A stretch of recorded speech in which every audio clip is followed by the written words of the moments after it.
Bom, pessoal, vamos agora à última parte do texto aqui da reflexão do Farias Brito, né? Então, primeiro ele falou sobre a crise moderna, depois ele apresenta as tentativas de solução que não deram certo e agora ele apresenta o seu ponto de vista para finalizar o texto. Então, vamos lá. É uma verdade clara. Hoje a sociedade está cheia de injustiças. O materialismo tomou conta de tudo e com ele a moral e a compaixão desapareceram. Até a religião virou um comércio ganancioso. O valor de uma pessoa é medido pelo que ela tem. Amor na família, justiça no governo, moral na humanidade, a busca pela verdade, o respeito pela dignidade humana e até o culto nas religiões, tudo é movido por interesse.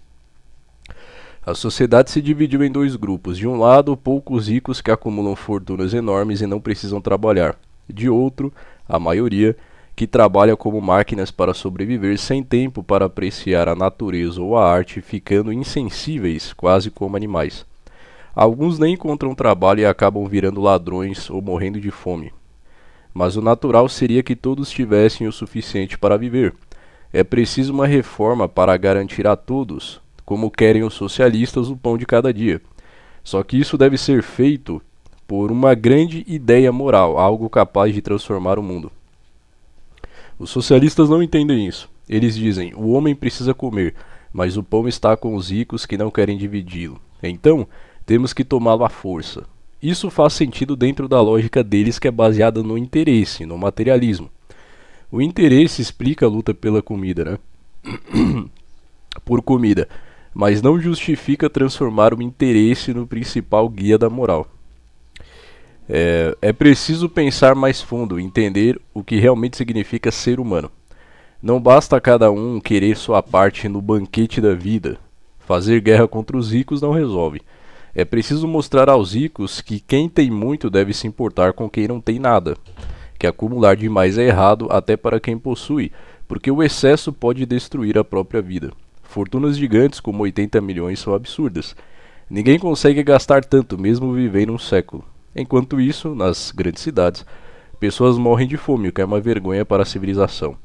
A sociedade precisa mudar e a paz e a fraternidade que todos sonham deve ser realidade, garantindo comida para todos. Mas isso não pode vir do ódio ou da luta, e sim da convicção e do amor, tá? Então ele pensa que essa mudança não deve acontecer por meio da revolução, né, e sim por meio da consciência, tá?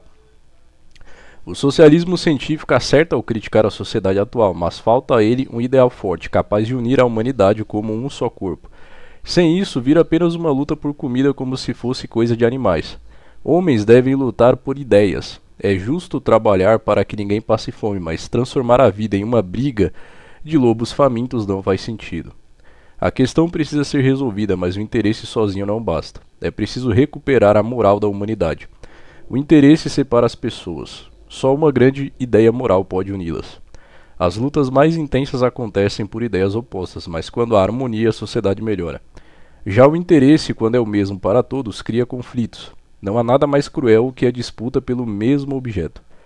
Por outro lado, não há amizade mais forte que a união por uma mesma convicção. Hoje, o interesse domina tudo nas relações entre pessoas, entre estados e nações. Quem tem mais força vence, seja por violência física, por armas nas guerras, pela astúcia dos políticos e empresários, ou pela ganância de quem busca lucro a qualquer custo.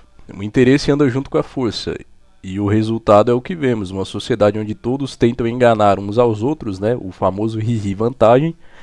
A virtude vira algo vazio, né? A compaixão desaparece, a caridade some, a sinceridade é vista como teimosia, a honestidade como fraqueza e a deslealdade é tida como esperteza. Nesse ambiente sufocante, onde a corrupção cresce misturada ao barulho da indústria e das maravilhas da ciência, os pobres e miseráveis, sem receber compaixão, gritam contra a injustiça do destino.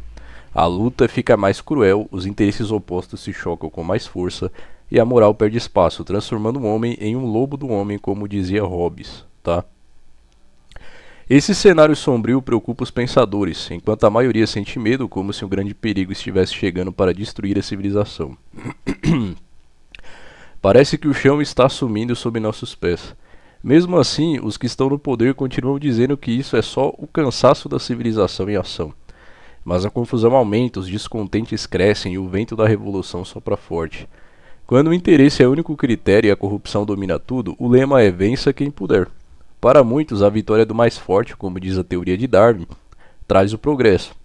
Mas se o importante é vencer, os meios não importam. Por isso, não é surpresa que, no meio dessa civilização, surja o anarquismo, com sua propaganda violenta como um grito de desespero contra a diferença entre a riqueza de poucos e a miséria de muitos.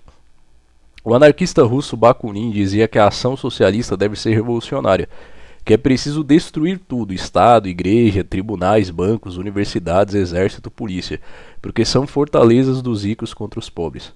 Ele sugeria queimar todos os documentos para acabar com a família e a propriedade. Para ele, a miséria crescente aumenta o número de descontentes, que podem virar revolucionários por instinto. Isso é horrível, mas não é só uma ideia, está acontecendo. Assassinatos como os de Sá de Carnot, Cánovas del Castillo e da Imperatriz da Áustria mostram isso. Esses atos não vão destruir governos ou a sociedade, mas são a prova do caos moral em que vivemos. A consciência foi silenciada, a natureza virou pedra, o homem se tornou cruel. Sem justiça ou responsabilidade, ele se transforma numa fera. Não é de se estranhar que tudo vire anarquia, que o crime cresça, que a corrupção domine, enquanto os poderosos celebram a civilização em meio a ruínas e a miséria. Qual é a causa de tudo isso? A resposta é clara, toda essa confusão vem da impiedade moderna, a vitória do materialismo. Com ele, o interesse pessoal, virou o único critério, trazendo a corrupção e a guerra.